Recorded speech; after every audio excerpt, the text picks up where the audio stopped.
ወዳጆቼ ይህን ቪዲዮ እስከ መጨረሻው እንድታዩልኝ ይፈልጋለሁ። ኢህሳን መልካምነት በጎ መዋል ምን እንደሆነ እንድታዩ ማለት ነው።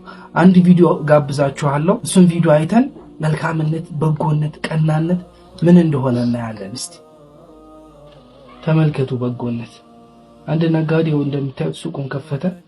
ከፊት ለፊት በረንዳ ላይ የሚሰሩ ሰዎች ደግሞ ነበሩ። የሰው በር ስለሆነ ለመልቀቅ ነው። ግን ሰውየው በምታዩት መልኩ አስመልሷቸው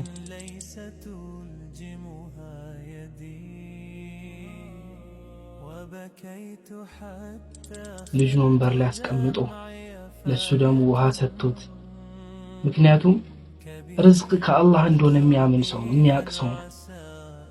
ሱብሃንአላህ። በጎነት መልካምነት። ሱቄ በር ላይ ነው ያለከው፣ ተነስ ስራዬን ታበላሽብኛለህ። የለም እንደዚህ አይነት ነገር። ልጁን እያባበለ እያጫወተ በቃ የሱን ርዝቅ አላህ ይሰጠዋል፣ ያውቃል። ሱብሃንአላህ። አጅብ በጣም ያስደሰተኝ ቪዲዮ ነው። ወላሂ ነው የምላችሁ። በቃ ስራህን ስራ አለው። ስራህን ስራ።